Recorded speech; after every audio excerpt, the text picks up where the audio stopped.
Okay, good morning, everyone. This is a DRB Design Review Board meeting.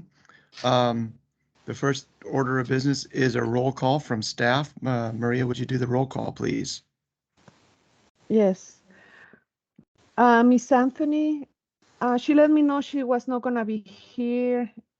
Miss Bright? Present.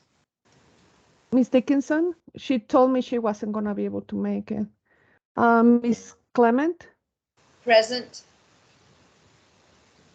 Mr. Kapler? Present. Miss Shaw? Has she arrived? No. Okay. Mr. Stevie? Here. Miss Schultz? Present. And Mr. Gonzalez? Here. We have quorum, Mr. Chair, and just to let everybody know, since we are reviewing a project within the Grand Road Investment District, the GRID, as part of the DRB today, just for that portion of the agenda, we have with us Ms. Christina Schultz. She's a member of the community representing all neighborhood associations. Thank you for being here, Ms. Schultz. And we have with us Mr. Rick Gonzalez. He's the design professional. He's one of the 3 architects our department PDST has contracted out to review this type of projects. So thank you, Rick, also for being here. And Ms. Schultz and Mr. Gonzalez, just for you to know, Mr. Kapler is our DRB chair. And the other members, that you heard, in the roll call are here as well. We may receive Ms. Shaw as the meeting continues. So thank you, everybody, for being here. Thank you. Okay, thanks, Maria, for the roll call, and welcome to Rick and Christina. You guys are part of the Design Review Board discussion and voting members of the Design Review Board for this case. The second item on our agenda is to review and approve the previous LARN meeting minutes from 11/18. We would need a motion and a second to approve those minutes. Mr. Chair, I'll make a motion to approve the minutes of the November 18th meeting. Thank you, Carol. Is there a second? I'll second the motion. Thank you, Rosemary. All in favor, say aye or raise your hand. Aye. Aye. Any opposed, say nay. The motion passes. Thank you. This is the third item on our agenda, which is a call to the audience. Is anybody attending who's not either staff member, DRB member, or applicant team member? This is your chance to introduce yourself, and we ask that you do. Is anybody on the call like that?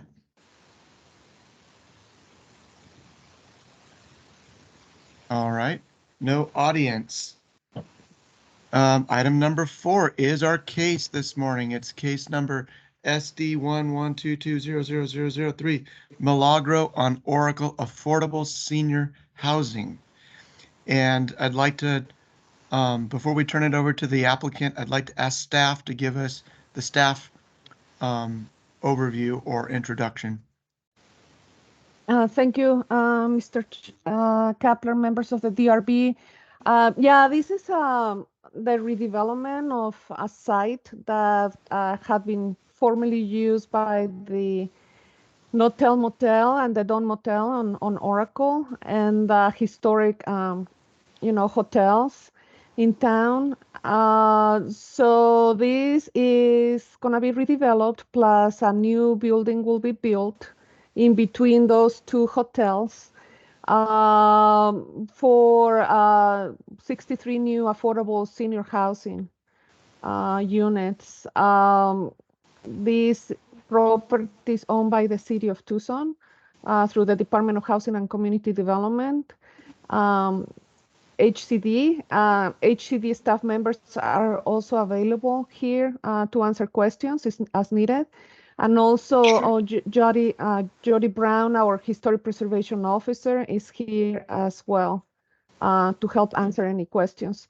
So as part of the improvements being proposed, besides revitalizing, of course, the existing historic structures on site, they're going to be building that, 4-story building for more residences, together with a laundry facility, storage units. There's existing shade structure. They're going to maintain that one. Plus, they're going to be building new walls and fences, setting up some landscaping and parking. They're going to provide 35 parking spaces. So in order for them to achieve what they're seeking to achieve here, they're proposing to utilize the Grand Road Investment District, the grid, which is an overlay zone, an urban overlay zone in the Unified Development Code. So they're proposing to use that as a zoning tool for the redevelopment of this site. So they're proposing to increase the height of the new structure, with a new structure from the 40 feet to 45 feet. The 40 feet is what it's allowed under the underlying zone, which is C2. They're proposing to reduce setbacks and, modify the standard landscaping requirements specified in the UDC, and also reduce the number of required parking spaces from 47 to 35. I sent you at the last second last night an amended agenda. Originally, we thought they were going to require to go through the individual parking plan, the IPP process, but through the grid, they're allowed to reduce up to 25% the number of parking spaces. So as part of that amendment that I sent you, plus there were a couple of typos, we are reviewing the parking through the grid. So the design professional reviewed a couple of times this project, and he's recommending approval. Last week, the project went through the historic review through the Tucson Pima Historical Commission Plan Review Subcommittee, and they recommended approval as presented by the applicant. So here's your purview for today, and I'm just gonna read it. In accordance with the Unified Development Code, Section 226C16, the grid DRB reviews development projects submitted using the grid zoning option and forwards a recommendation to the Planning and Development Services Department Director. Per UDC Section 513 and Grid Section B2, B9, the Grid DRB reviews projects for compliance with grid standards and guidelines specified in Section C of the grid document, which is Ordinance 11581, as adopted by the Mayor and Council. Also, per Grid Section B2, B9B, the Grid DRB may continue the item being reviewed one time unless the applicant asks for further continuances. So as part of the materials that I sent to you and we did an overview of the grid document not too long ago. So that's what we have today, Mr. Kapler. I also would like to mention that after the presentation by the applicant, we allow the design professional to provide you with his remarks on the project before the DRB proceeds with, comments and questions.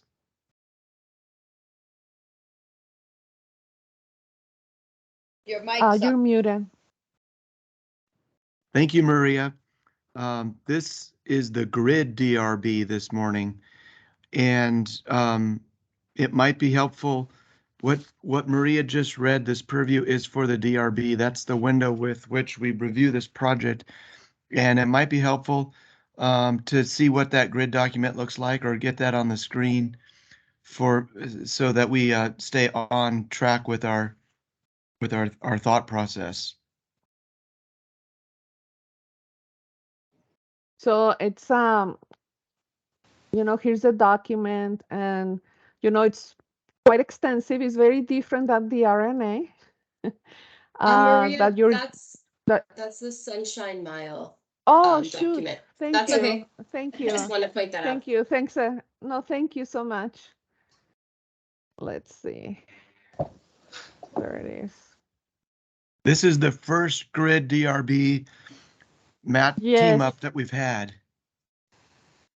And so we may not even be asking for a shade study in landscape review, so it's going to be confusing for us. Oh, Yeah, the grid does require a shade study. Oh, it does. Chair, Good. so, We're good at yeah, asking which about has- shade studies. yeah, which has been provided by the applicant. So anyway, this is what Okay, it that's an is. extensive list. Let's get the recommendation. Let's get the applicant to review the fine points on this application and then hear from Rick and everybody, and we'll just take it as it comes. Thank you. Applicant, the floor is yours. This is Corky Poster, architect and planner with Poster Merchant McDonald. Anne, would you like to give some deeper background on this project? Sure. Thanks, Corky. Hi, everyone. Thank you for meeting so early this morning and for our project. So I'm Ann Schnecke. I'm a deputy director at the Department of Housing and Community Development. I'll provide just real high-level context and turn it over to Corky to talk about the architectural details. So this is the first development project the department's taking on in 10 years. So the Department of Housing and Community Development used to do development. We've done several projects, many of them with Corky, but we took a bit of a 10-year hiatus. When I got hired by the department 2.5 years ago, one of my charges was to bring back the development arm and really start thinking about how to do development again. We all know the housing shortage, in particular amongst people who really lack incomes, and really the number of households in Tucson that are housing cost burden is estimated to be about 75,000. We know the homelessness numbers are rising. And so we've been asked to be part of the solution, not just supporting other developers, which we are continuing to do, but also, given the resources we have, do more development ourselves. So this project came about in part because of our Thrive in the 05 effort. So it's part of a much greater initiative that the city has taken on.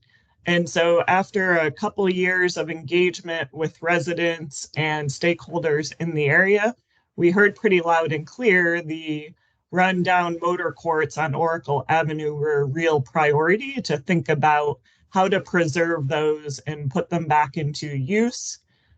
We heard a lot about the need for more housing, affordable housing, quality housing, investment into the area.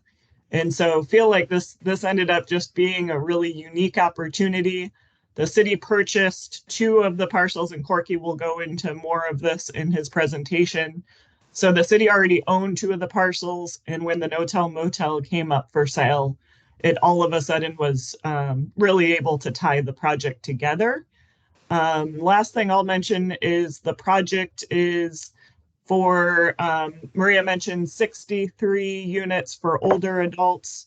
Those will be low income, and there will be 19 vouchers put on the project, which will help house formerly houseless folks.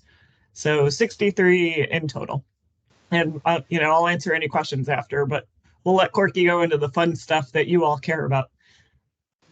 Thank you, Anne. Yeah, we're very excited to sort of do the maiden voyage of the GRID. It's been on the books for a while, and we're glad to be able to utilize it on such an important and positive project. Maria, I saw that you had those slides. Can you bring them up more reliably than I can? And I'll ask you to advance them if you could. She's an expert at controlling the screen, Corky. I know. And then she can make me, she can move me along if she wants to. So this is the project. It's on North Oracle, the former site of the No-Tell Motel. You can all make your No-Tell Motel jokes right now. And it's a grid application. We are, just so you know, in the design, we just finished our design development set, so we're far enough along to have good detail for you, but not so far enough along that we can't incorporate your additional comments if you have any. This just gives a little bit of an overview of the site. On the north side is the former Don Motel. It was a core civic halfway house for a while. That's the private prison folks, now owned by the city of Tucson, is if used for temporary emergency housing. And on the south side of the site, nearest to you, is the No-Tell Motel, formerly the Anza Motel. And it's faded here, but it's being preserved as well. Both of those resources are on the National Register of Historic Places, contributing to the Miracle Mile Historic District. Next slide, please. Just give you a little background on the project and some overview of site and location. So right in the middle is the site. You can see we've got a trailer park to the west of us. Whoa, hold on. We'll come in a little closer so you can go back out to the way it was. Yeah, so I'm just giving context here. Mostly commercial, all up and down Oracle, right across the street from Hueroconelo. And you can see that vacant parcel. I'm going to point out to you on the north side of the No-Tell Motel are two slightly later structures and a swimming pool. We're going to be demolishing those buildings to make way for the new structure. We have approval from the city of Tucson, Historic Preservation Officer, and SHPO, saying that that would not endanger the listing of the property. So we've done our homework on that. Next slide, please. This just shows the district around it. So you can see the trailer park again on the left, and that's our property. You can see that there are some contributing properties further north and some further south, but none in the immediate vicinity of this. Next, please. This shows the site in more detail. We've got clay tile roof, little casitas with former carports in between. There's a more contemporary building with a white roof on the north east corner. There's some of the worst parking lot I've ever seen on the northeast corner of the site, and the remainder of the site is vacant. Next, please. Just for fun, this is a historic photo of the De Anza Motel. You can see the arches are carports and the square tops are small hotel rooms. This is probably early 1950s. Next, please. This is the way it is today. Some additions to the manager's unit. The billboard has now been taken down, so that's gone. But you can see a little more clearly the arches and the rooms, which will be preserved. There's a mural on the east side of that and a window in the middle of that. Next, please. Just some images of the way it is today. These are the arches that are the former carports. You can see their air conditioning units, steel windows. We're going to turn those carports into patios for the units. We're going to demolish the demising wall between those two small units and make a larger senior unit that would open onto that carport. We'll put skylights into those carports to bring light and put a little gate out front to give them some privacy. Next, please. We've gone through the historic process. We've met now twice with the Historic Commission and PRS and gotten enthusiastic approval both cases. I just showing you the State of Arizona Historic Property Inventory form for the former De Anza Motel, No-Tell Motel. Next. This is the Don Motel on the corner. This is the parking lot I was telling you about. The buildings are in good shape on the exterior. They were remodeled as a halfway house for a prison, and they are very safe, but pretty awful looking inside with giant fire sprinklers running through the middle of the building and kind of bulletproof, but not very attractive inside. Next, please. There's a historic Ramada that we'll be doing some repairs to, but we're going to keep that. And this gives you the sense of the residential units and the carports between. We're taking the same approach of putting patios that adjoin those units where the carports used to be. Sort of therefore preserving the sense of that motor court historically, where one of the carports was enclosed in the No-Tell Motel. Will be reopening that as well. Next, please. Again, just the pretty detailed inventory form for the Don Motel. Next, please. This is the property in between. Not much there, palm trees, and this shows the fencing looking to the northwest on the right and to the southwest on the left. Next. The site is currently fenced, just covered with some local grasses and sidewalk on Oracle. Oracle has relatively recently been improved, and so we're comfortable with that, that arterial adjacent to us. Next. So going to go over the project proposal. Next, please. So this shows the cover of our development package for the project. Alturas on the north, Oracle on the east.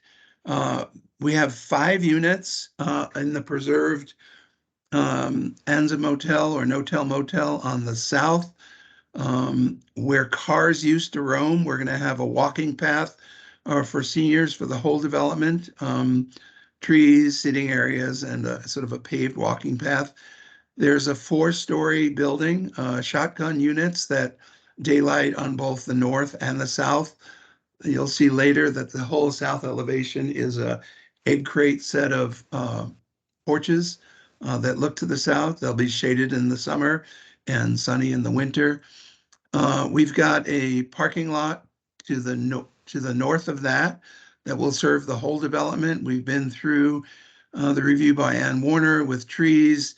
We've got a hammerhead for fire protection and for trash collection.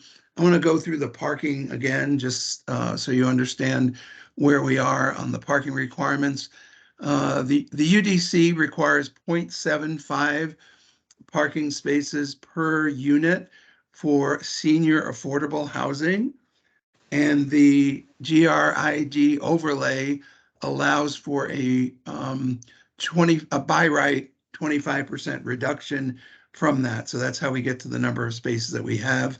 The site is quite crowded. However, based on all of HCD and our experience with affordable senior houses, the use of automobiles is much lower than a typical apartment develop. For example, the Marist College project that we did at Church and Broadway has 29 spaces for 83 units, and that's not been a problem at all on that development.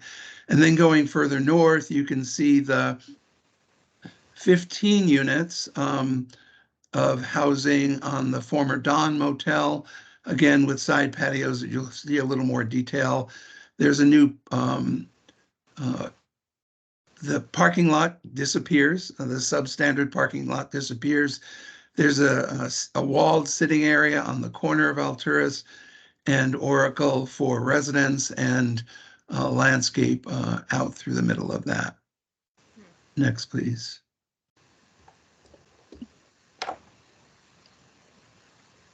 We're working with Jennifer Patton at Wilder Landscapes in the landscape plan, so we have appropriate shade cover in the parking lot, appropriate water harvesting, retention, detention, all pretty carefully calculated.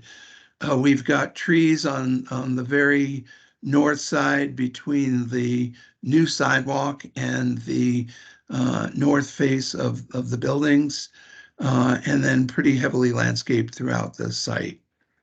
We do have zero lot line, however, on the two existing structures at the Don Motel and the Notel Motel.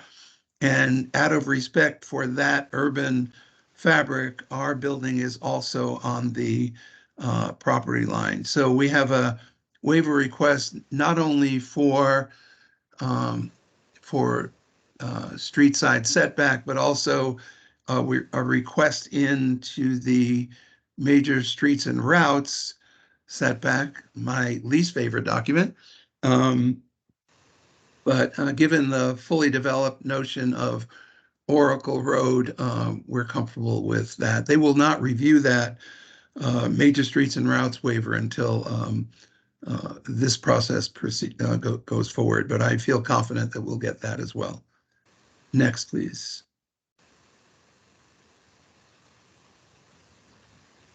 Apropos of your remark, Nate,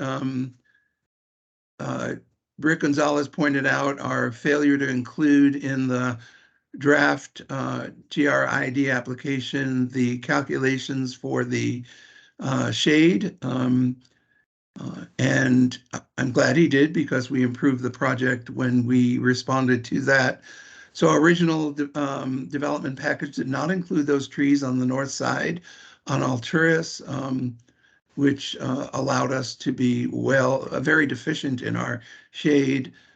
This is the shade calculation as of 2 p.m. on June 21st, and we meet the 50% requirement at that time.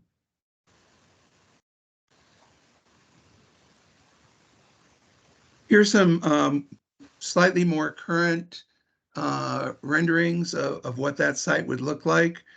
We're trying very hard to respect the single story or 1.5 story elevation along Oracle at the same time as we're trying to meet a desperate housing need.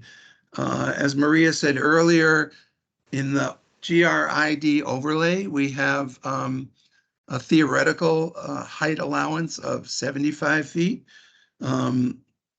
We thought that was way too much for the site, both in terms of unit count and parking, and so settled on 4 stories.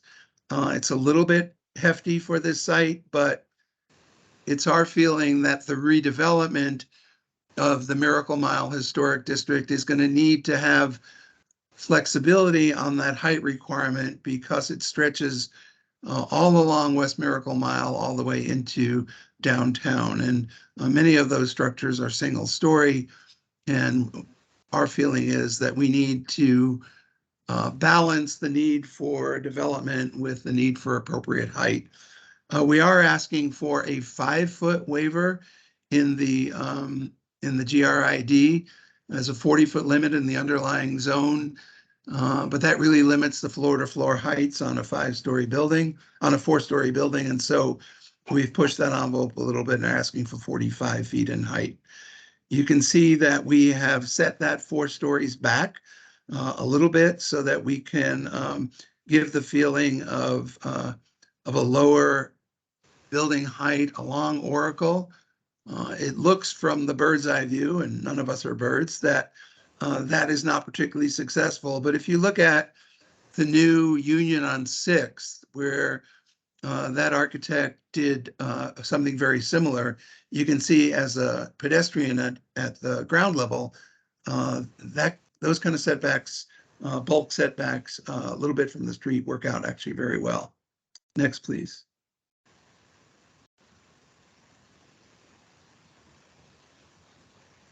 So we're really trying to focus on that lower level and also trying to relate back to the tile roof color of the Don Motel, trying to respect the spatial characteristics of that driveway into the no-tell motel, but also giving patio space for residents. Next, please.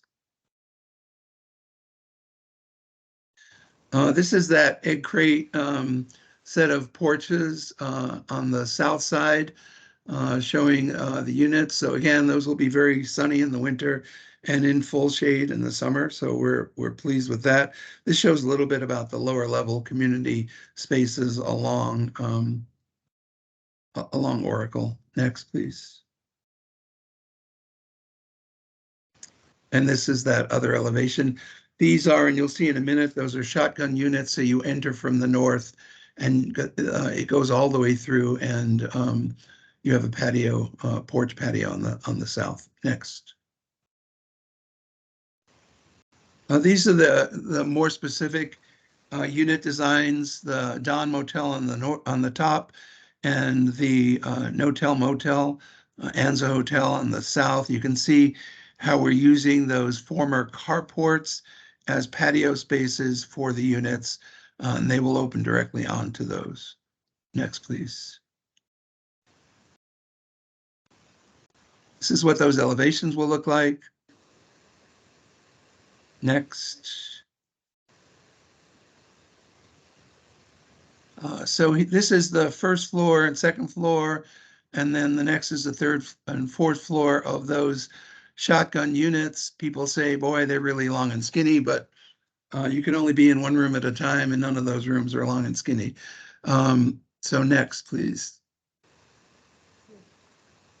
Let's keep going.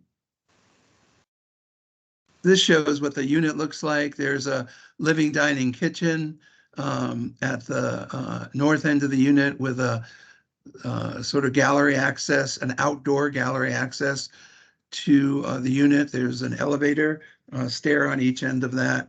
The middle is storage and bathroom. Then there's a full bedroom, which then opens onto a patio to the south. And these showing the accessible and the what we call B and ADA units. Next, please.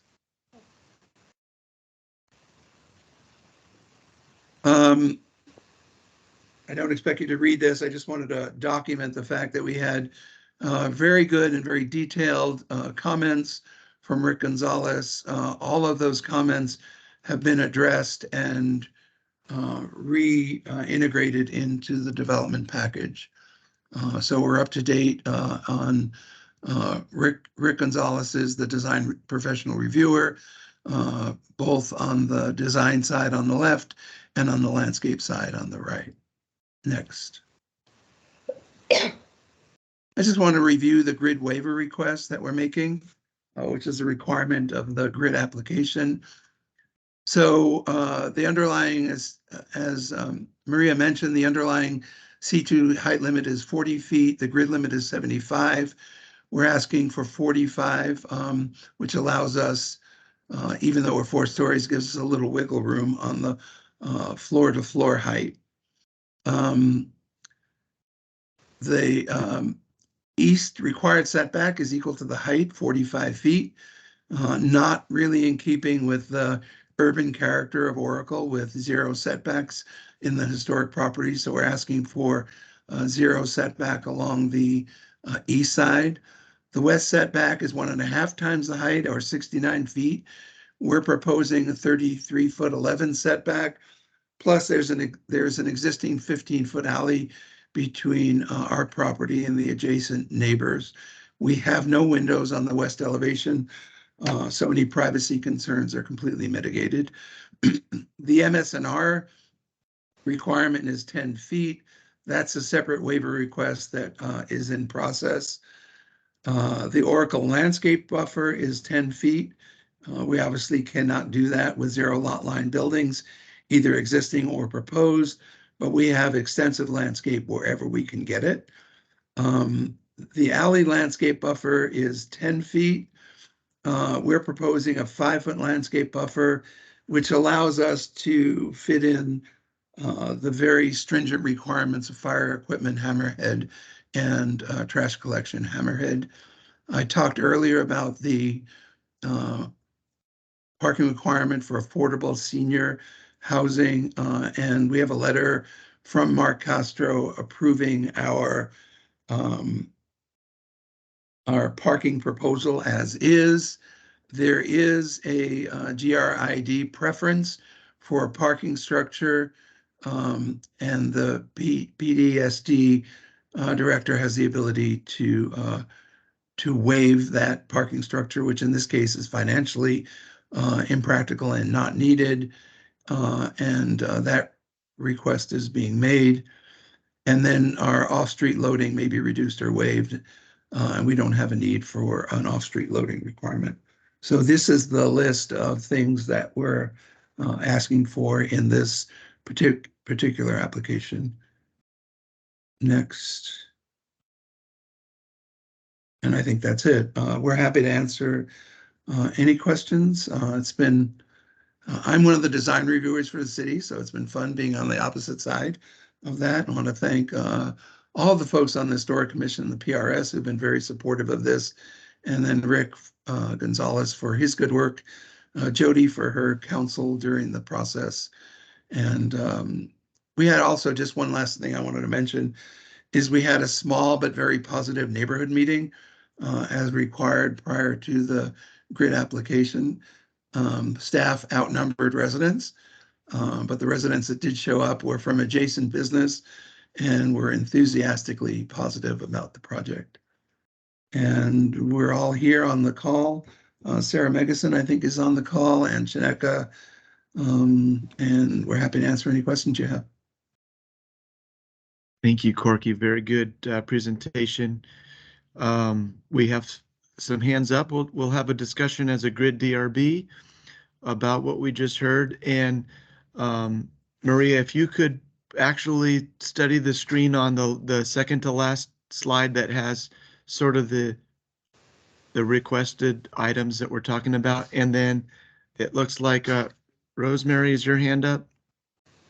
And Yes. Mr. Chair, Mr. Chair, members of the DRB, before we continue, two things.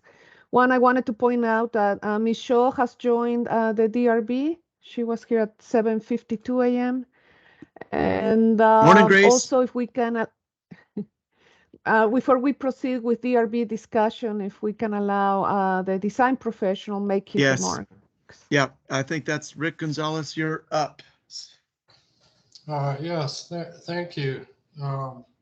Very nice presentation. I think you've covered all the points that we've gone over in the previous meetings.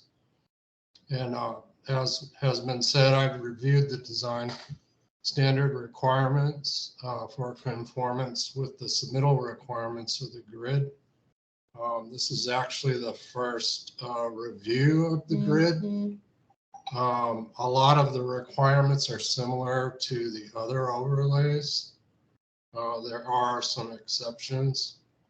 One item that came up in the early meetings, and this is something that comes up on other overlay reviews as well, was a discussion on the commercial space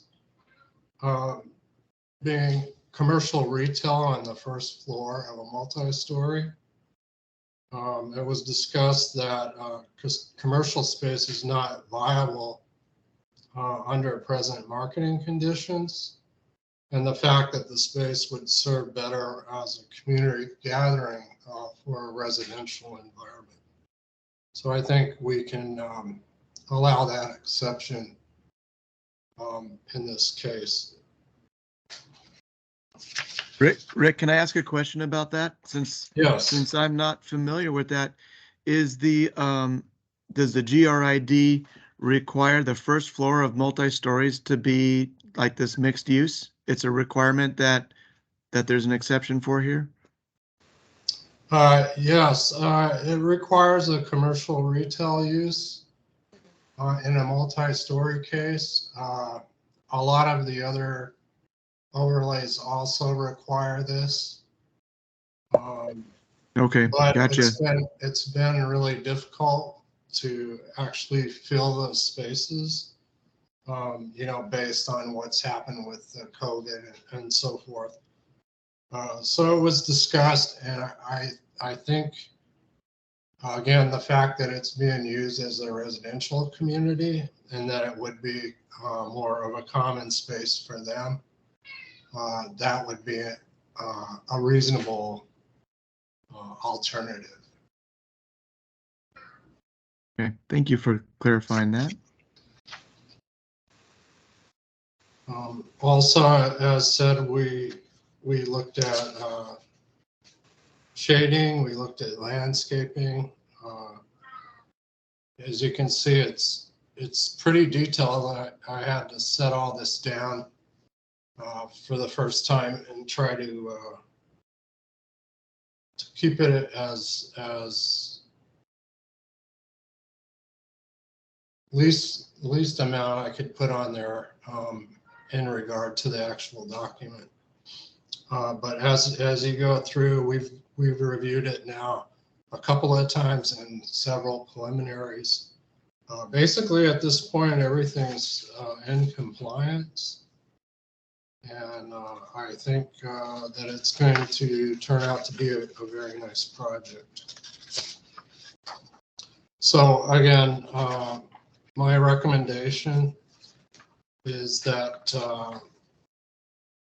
based on my review, my recommendation to the director is that we can approve it in regard to the design standards of the GRID.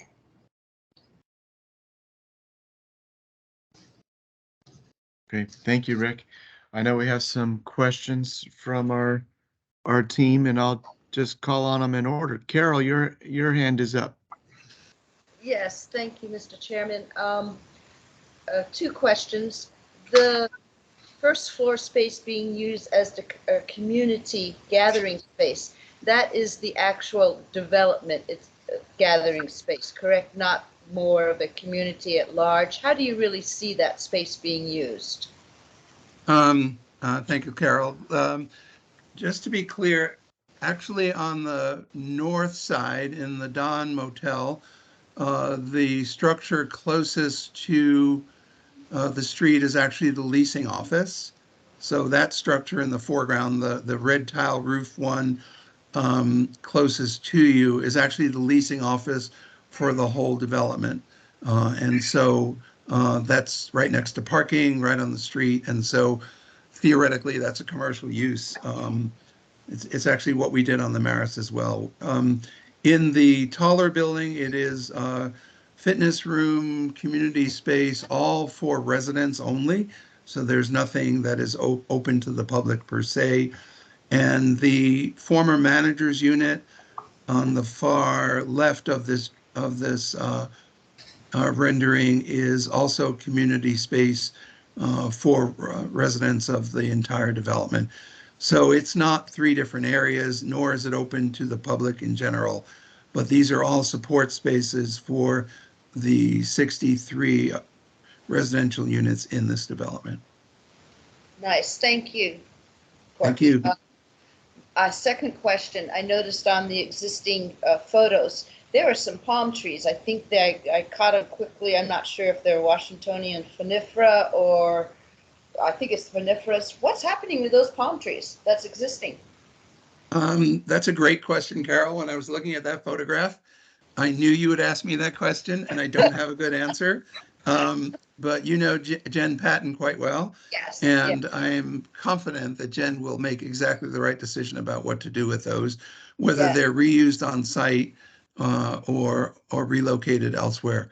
But as I was looking at that photo, I said, whoops, Carol's going to ask me that question. We'll work on it, and I'll make sure to get Jen to be thinking about it. She may already have a solution. I'm just not aware of it. Right. Because I thought maybe along that west side, boy, they'd be nice instant shade if there's room. Right?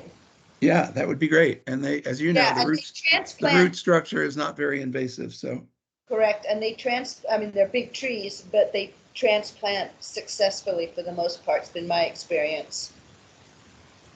Yeah, I think I saw 4 of those, but Yeah. I'll Yeah, double check with Jen. Thank you. thank you. That's all. Okay, thanks, Carol. Christina, your hand's up. Hi there. Good morning. Thank you for having me, Mr. Chair, and thank you, Mr. Poster, for that presentation. It's heartening as a neighborhood association president and representative to see the thought and consideration that goes into a project like this. I think I technically have 4 questions. So the first one is to build off of Carol. I noticed in one of the plans there was an area demarcated for buffle grass remediation. I think it was to the northwest side. I just wanted to ask just a procedural question, as in who will oversee that buffalo grass remediation? Where does that responsibility lie? It's a private site. There's a new LLC, which will be the owner of the property, a partnership. So that then becomes part of the construction project. And I would ask Jen Patton, landscape architect on our team, to take responsibility for that. Thank you. That's good to know. The second question I had, and this is a good view, I was actually wondering about trash bins. I did see in the proposal that there will be 2 dumpsters, but I was wondering about the placement of individual trash bins around the site. Is that something you could speak to? There will not be individual trash bins around the site. All the trash will go either to recycling or to trash on the north and south of that hammerhead. From a management point of view, I don't yet know how the trash from an individual resident will be taken to that dumpster, but there will be no additional trash bins on site.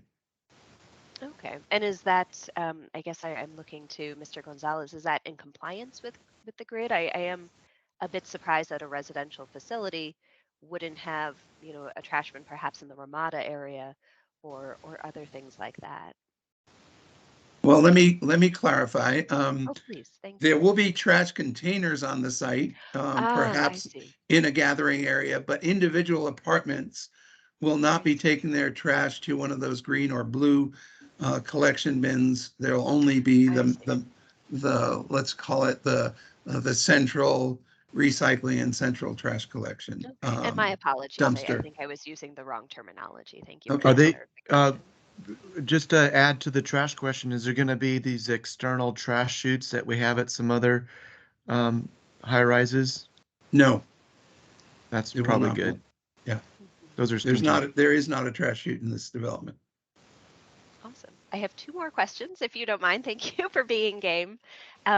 Maria, can we scroll up to page 19, please? And this is a question for you, Mr. Poster. Can you tell me more about that large red covering on the east side of the new structure? Yes, it's Yes, doing that 2 one. things. Our goal is to have a patio entering from the gallery onto that area. So that becomes the railing for that patio. It also becomes a shade structure blocking some of that east sun toward the community rooms that come in. And it's mostly an effort to scale the building down, create a sense of relationship to the clay tile roofs on the Don Motel, but also to draw attention to the lower scale of the building from the upper scale of the 4-story building behind it. We had really good conversations with Jody Brown, and that was one of her principal comments. Our original drawings showed the 4-story building coming all the way out to the street, and we pulled that back in response to Jody's appropriate concern at that location. So this is essentially an architectural effort to make that scale stronger. It also, in a way, kind of harkens to the kind of signage of the motels that historically have been competing for attention all the way from West Miracle Mile into downtown. It's hopefully trying to do all 3 of those things. Right. And can you tell me a little bit more about the material? Is it going to be made of like that perforated steel. I'm sorry, my terms are No, that's a great are question. very And novice. But let me tell you my preference. And I'm in conversation with Doug Hawkins, who's the project architect. I would love to see it as simply a corrugated, simple corrugated metal, which would again hearken to the clay tile rhythm on the roofs of those rather than a flat surface. It would give shade and shadow as the sun moves as the morning sun moves across it and give it some texture as well. Okay, and I'm assuming any coating would be graffiti resistant. Well, the height is graffiti resistant, but I also hope. we would do I've seen some tall ladders, sir. we would do what's called a Kynar finish, which is a baked on metal finish. It's actually heat applied and it's easily power washed. Thank you. Thank you. Sorry. Now, one more question, my last one. I might have missed this in the documentation, but could you give me for the 4-story construction, what is that floor to ceiling height per floor? Are we talking 8 foot, 9 It's foot? 11 feet floor to floor. Thank you. Thank you that. And this is actually a comment, and I understand this is probably outside the purview of what we're about to do, but I would be remiss to mention just about pedestrian safety.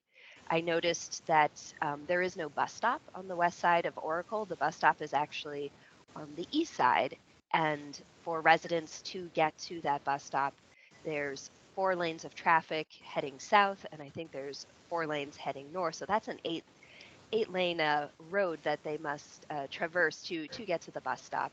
And I understand that the intention is they would walk to the corner of Oracle and Grant and then cross over. That is a distance, especially as you get older. And I did want to point out that I live near the Tucson house, and what we found very effective.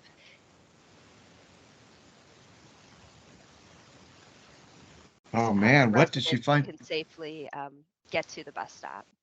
Could you repeat that? Because your screen froze right when you were Oh. about to share what was very effective. Oh, sure. Well, thank you for letting me know. Oh, golly, technology. I was just saying what we found effective was the mid-street crosswalk at Tucson House. So you have the Tucson House on the west side, and then in the middle there's a hawk light, so that residents can safely cross to the east side of Oracle to get to that bus stop. I've used it with my kiddo in her stroller, so it's definitely mixed use for both the Tucson House residents and the neighborhood residents. So yes, just a little bit further up, Maria, I think. So that's a hawk crossing that she's Yes, just inquiring north about. of Adams. So yes, right there, just south of Lee. You might not. There. Yeah. Right. Right there, and it's actually bifurcated, so it's a little bit to the north. It's actually called a pelican crossing. When Pelican it crossing, splits like that, it's called a pelican crossing. Excellent. We would fully support the City of Tucson Department of Transportation installing a crossing like that next to our project. So would we. Thank you for taking that comment. That is all. Thank you very much. Okay, thank you, Christina. I'm gonna get to Rosemary. Thanks, Mr. Chair. First of all, I just want to echo Christina's comments that, wow, what a great project and a wonderful resource that our community really needs. So it's great to see this going in. I wanted to piggyback on her questions about the element, the shown in red there, that looks like it could potentially be a good site for a mural. I wondered if that opportunity was explored, since it's such a prominent area in the building's facade. That's a great question. We do. Sarah, are you on the call?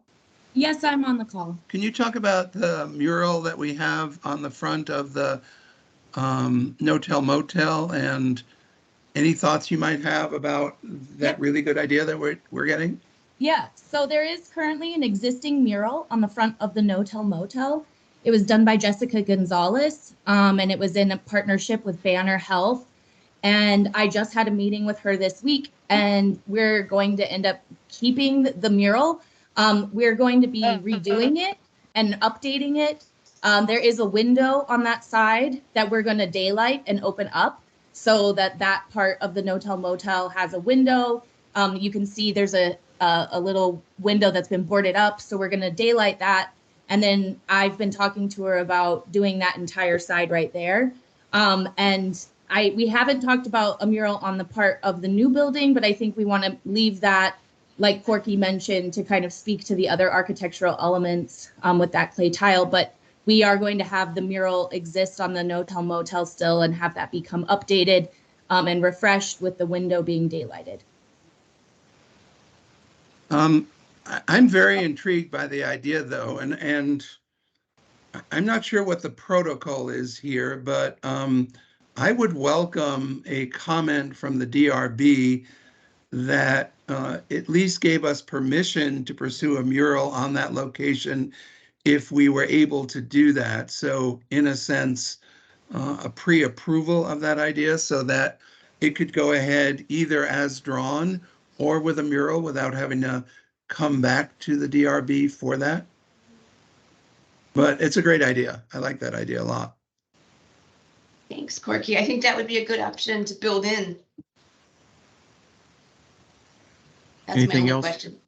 That was your only thing? I would like to just, on that sort of monolithic red rectangular thing that we're talking about, it seems like it should be broken up a little bit, or like maybe something belongs on it that's missing. So the mural option might be a good one. When we make our proposal, we could recommend approval or disapproval. It's going to be one of those with the following comments, and we can list that as one of our comments. If I can respond to your comment, Nathan. Great. As I said earlier, we are just finished design development drawings, and this is a relatively recent addition to the scheme. So we're happy to explore ways to break that up, make it more scale appropriate, and or a mural on some or all of that. But I agree with you. It looks heavy-handed the way it's shown right now. And there, as we move forward to construction documents, might be a way to make that more appropriately scaled to the historic area. Thanks, Corky. Carol, I see your hand up again. Oh, sorry. Yeah, well, one quick question, going back to the plan, I don't think we need to scroll back to it. Is that real grass or artificial grass? And what is the, answer that question, and then I'll have a second question. Thanks. Thank you so much. I got an email from Jen Patton saying she had a conflict this morning and was it really urgent for her to be on the call? I said no. I think that was the wrong answer. So I don't have a good answer for you, Carol, but I can check very soon and find out the answer to that question. Okay, because if it's real grass, then I'm going to ask a whole bunch of questions about water harvesting. If it's fake grass, I don't really care. Well, relative to water harvesting, I'm not sure you're aware of this, but the water harvesting ordinance of the city of Tucson, up until about 8 months ago, was not enforced in multifamily housing.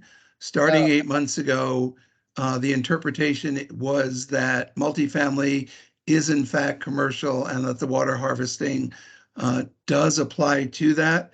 And so this project meets all of the water harvesting requirements, but that still doesn't answer your question about the grass, and I will do my best to get an answer to you. Thank you. Thank you. Appreciate it, Corky. Okay, more comments from the Grid DRB team. Chris, what are you thinking about?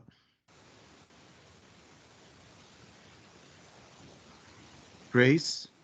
Hey, sorry. I'm looking at the construction documents that were included in the application. It looks like that corrugated was meant to wrap the vertical circulation on the north side. Is this sort of more developed than that, or is that still the direction? This is more recent than that. Okay, gotcha.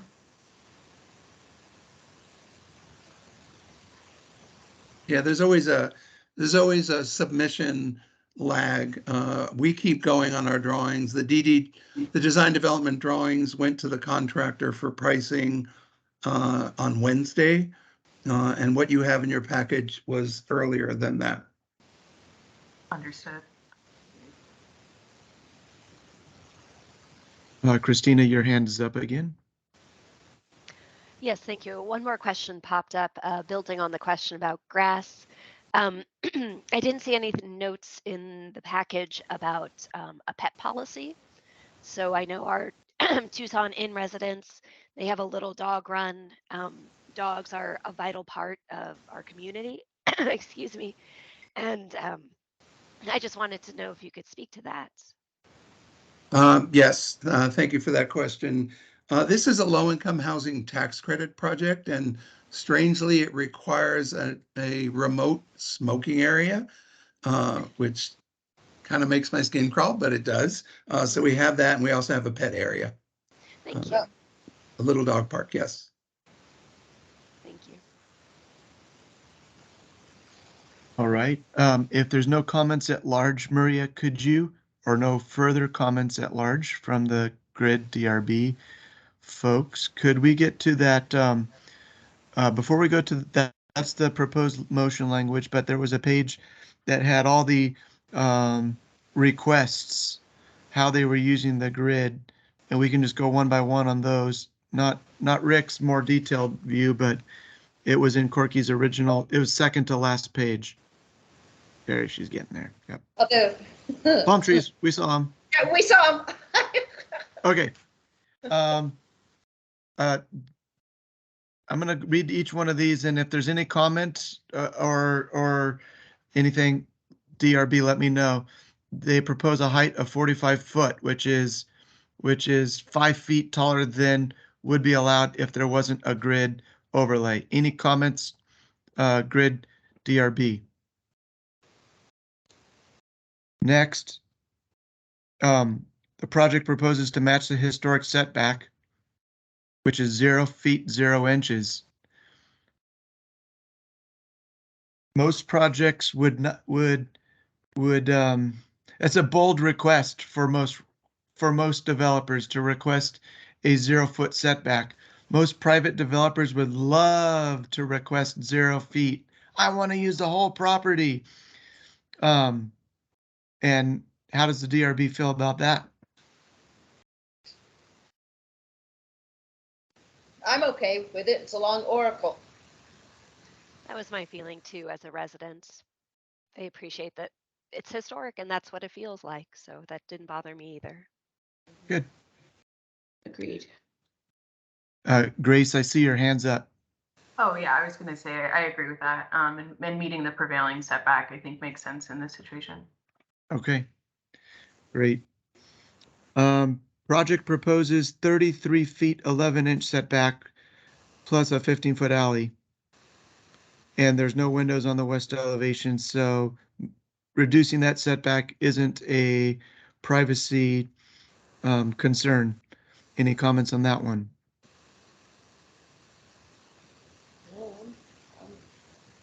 You guys are okay with a 0 foot setback, so 33 foot setback sounds lavish. Right.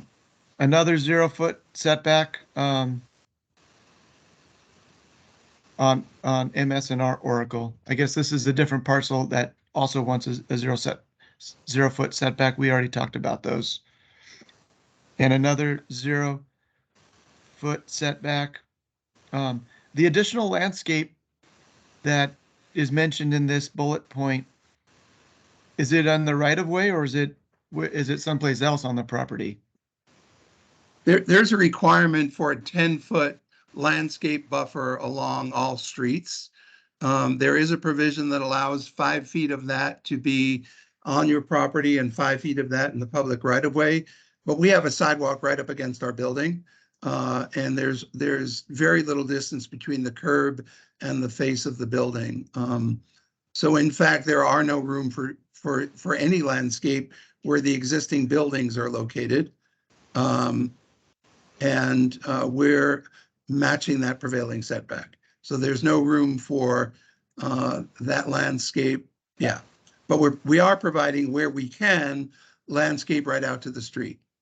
And you can see that north of the leasing office on the Don Motel, on the corners, entrance to the parking, and then between the new structure and the community building in the no-tell motel. Okay. And then we So- have street trees all along Alturas. Okay. So where there's a 0 setback, there's no landscaping that goes there, but you've stuck landscaping in some of the other portions of the site. That's what I was trying to say, Nate. Thank you. Okay. Got you. It's good. All right. And Christina, your hand's up again? Yes, I noticed in the package plans there was mention of riprap. Is that still in contention now, or was that a previous design? I believe that there's a need for riprap on the north side. There's a grade difference between the base of those north units and the curb elevation. Okay. I just mentioned that because that feels to also be a mitigating factor. That's kind of a nicety to have as well as very functional. So if that is still in contention, it didn't bother me at all with the that setback request either. Thank you. Okay, let's go back to those bullet points because we were almost done with those. So Corky did touch just now on the 5-foot buffer instead of a 10-foot buffer. Yeah, that's on the west side. Yep. Any comments on that from the DRB? Is that reducing possible landscape trees on that west side? I know there's a couple shown, and yeah. Thank you. Yeah, so you can see that we put a wall fence along the edge of the hammerhead and then landscaping behind that. But it's 5 feet and not 10 feet. Any of you who've done site plans know that the thing that makes you tear your hair out is the fire department turnaround and the trash collection turnaround. Yeah. Sub-optimization is the word that I like to use. Right. Everyone wants it perfect for them, no matter what other impact there is. No, you've done a nice job with shading where you can. It looks really good. Okay, let's keep going. Hey, Nate, this is Chris. Can I jump back one? Yeah, go ahead, Chris. Hey, Corky, I wanted to give you the opportunity to talk about Oracle one more time with the setback.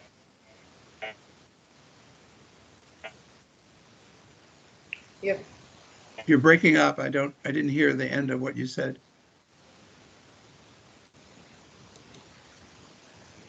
To get some street trees.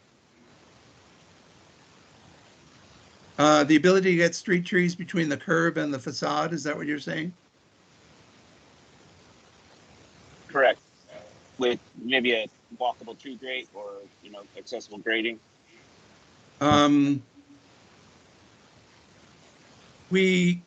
It's very, very, very tight. And I would think that the transportation folks would have trouble with a substantial caliber tree that close to the curb. But we were able to meet the shade requirements without it. And it just feels really, really tight in there, Chris.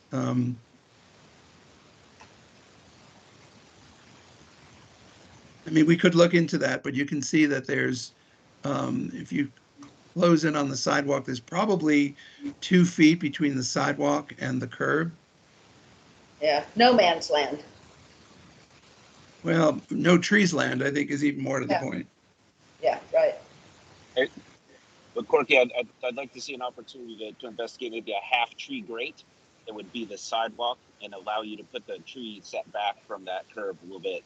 Just there might be an opportunity. It looks like there's horizontal space in there that could be utilizing the sidewalk and the paving and how much paving you have in there. And I don't know, I'm not saying that that's something that needs to happen. Just it'd be cool to look at and see with DOT if there's an opportunity to squeeze a tree or two in along some of those areas. Okay, I will ask Jen to do that. Yeah. It may be just I'm looking at plans, so I could be blowing smoke, but I think there might be an opportunity there, Corky, especially if we're looking at reducing a landscape buffer along a major street and route. So that's my only recommendation. Thanks. Yeah, thank you. We'll have a look at that. That could be a second recommendation. We have the mural or the ornamentation of that front block. And then we have the street tree, sort of a way of encroaching on the existing sidewalk and utilizing those are all right-of-way street trees that we would possibly recommend checking out. Correct. We've planted everywhere on our property that we can. So that would be a right-of-way engineering approval. Right. Okay, let's see so we were at that's we proposed 25% reduction of the 47 parking spaces to 35 spaces.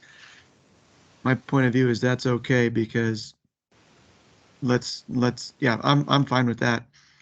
Any comment on 35 spaces for 63 units? I agree with you on that. We're good, I think. It's like this. If you build it, they will come. The more parking spaces you put in there, the more cars will be there. So you're driving the direction the right way in less cars. I sincerely hope you don't have to do a parking garage. I guess that's out of our purview. Yeah, this project does not proceed with a parking garage. Right. And then the final bullet point is we propose a waiver on the loading zone requirement. I have no comment on that. Is that because there's no commercial aspect that you don't need a loading zone? Well, the waiver of a loading zone is an allowable waiver within the GRID, and we don't need one. Okay. Rosemary, I see your hand is up. Yes, before we get too far, I just wanted to scroll back for a minute and ask a question. Just looking at the unit plan again for, I think it was building 10, the one to the south, existing building. Realizing that it's historic, I just wonder if there's any opportunity to create either an entrance from the patio or views out to the patio, because right now it's just a solid wall. No, those units open directly onto the patio. The units they don't currently, but we are putting a new door in those. Oh, okay, good. I didn't see that in the plan. I'm glad to hear it. Yeah, and each one of those patios is not shared. You get the patio east of you. Okay, and then are there any views out to the patio? Those arches stay in place, and there'll be sort of steel pickets making that patio private with a gate, 3 foot 4 inches tall. So yes, those patios, and then they're dark now because there's no light coming in, but we'll be putting a pair of 2 foot by 4 foot skylights in each one of those, so they will be bright and they will look out onto that landscape walking path. Okay, and then from the residents, are there any views out to the patio? Is there an opportunity for that? There are windows in each one of those units. Is that what you mean? Yeah, there are 2 existing windows. So those used to be each apartment used to be 2 hotel rooms. We're taking down the demising wall between those, and there'll be 2 divided light steel windows looking out into that area from each unit. Okay, great. Thank you so much. That answers my question.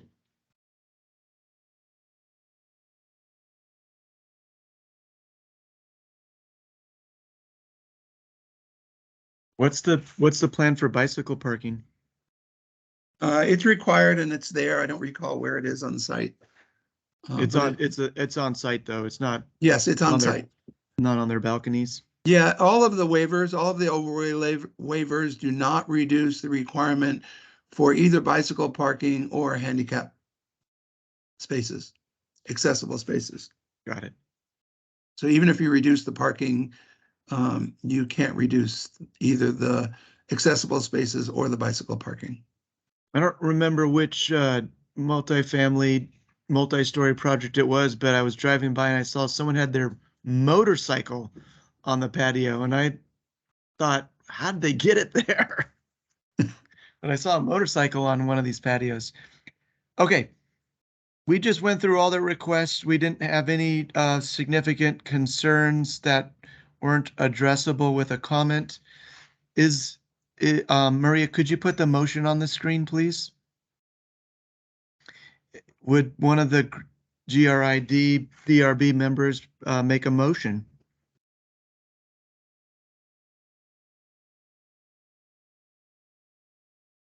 And if you just read the screen, it's a fill in the blank. It's not hard. Did we also want to add the possibility of a mural? Yeah, I think the two recommendations were to investigate the possibility of a mural in the front. I don't know how to describe that thing, whatever that's called. And then also the investigation of street trees in the right-of-way, the limited right-of-way space on Oracle. We were going to request 2 investigations.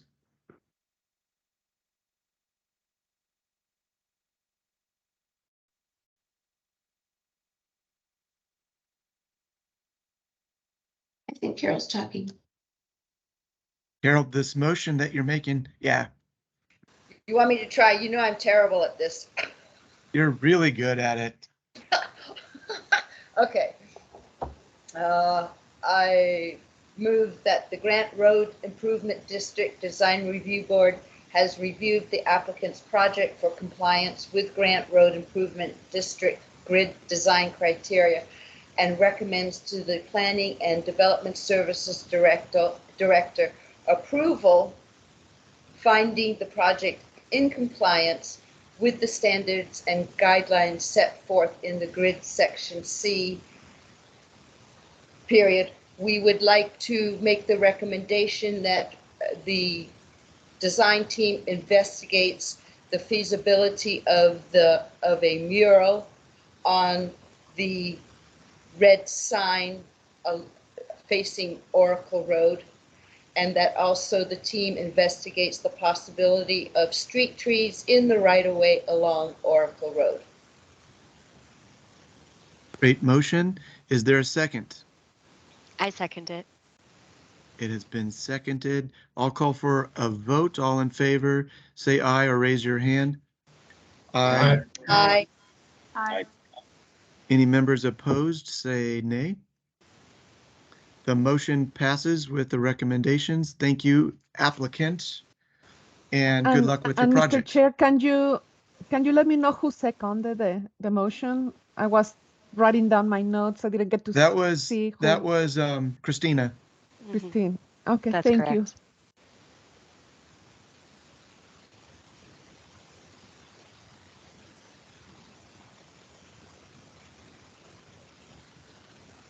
All right, we're now on to staff announcements. Thank you all for your careful reading and consideration of this. Much, much appreciated. Yes. Thank you. Yes, You're welcome. thank you. Thank you for a good presentation. Corky, could I ask, are you going to contact me directly about the palm trees and grass, or how will you communicate that? I'm going to ask Jen to talk to you directly. Okay, good. Say hi to her for me. I will do that. Thank you. Okay, thank you. Bye-bye. Bye. Okay, Maria, the staff announcements is all yours. Nothing new, Mr. Chair, members of the DRB, just is the last DRB meeting of the year. And again, thank you so much to all of you for volunteering your time and sharing your expertise with staff and applicants. That's always very, very much appreciated. And thank you, Christina, for willing to come forward and serve today, and for all your good insight on this project. Thank you for the and just opportunity. I appreciate it. Thank you. And I think we lost the design professional. Maybe he's still here, Rick. Thank you so much for. Still here. Okay. Thank you again also for for your time and your expertise. My pleasure. So how did the DRB feel with this very first grid project? Good. Yeah, good. I'm confused about Excellent. something. I definitely appreciate what they did. Yeah, Christine, you are a new DRB member, correct? You're not. Are you part of the grid, or what's going on here? I think Maria can better explain my position. I understood this to be a one-time opportunity on my end, but Maria? Yeah, the grid document specifies that for major reviews of projects, which this is the case, under certain criteria, that the grid specifies to qualify a project as a minor or as a major review. When it's a major review, then the grid DRB kicks in. And the grid DRB is formed by the regular DRB members plus the design professional plus a member of the community representing all neighborhood associations. Right. Also as an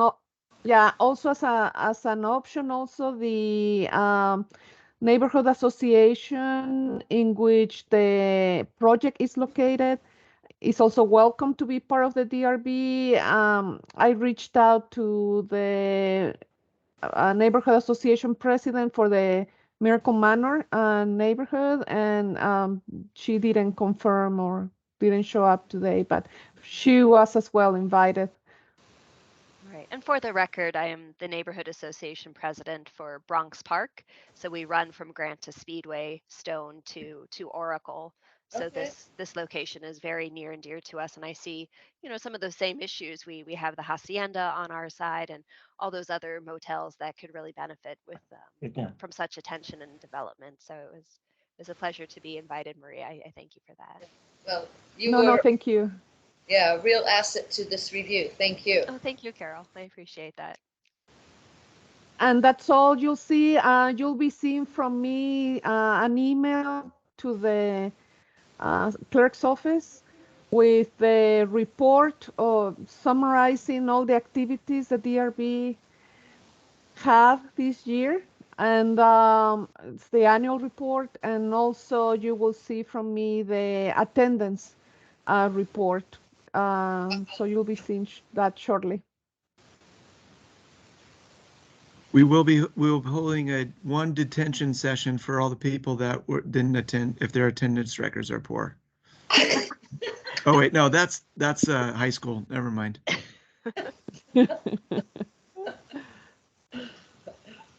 Okay. Happy holidays, everybody. We will get back together, I'm sure, in January sometime. Yeah, it's the second. I believe it's the second Friday in January, Mr. Chair. I think it's on the 13th when the DRB meets again if there's any case to be reviewed. Great. Great. Thank you. No, thank you again, everybody. Thank you. Good day. Bye, everyone. Thank you. I'm sorry, Mr. Steve, you were saying something? I'm out of town that day, so I'll just tell you now instead of trying to get to an email. Sounds good. Well, thank you so much and drive safely. Bye. Bye, thanks. Happy Bye. holidays. Thank you, everybody. Happy holidays.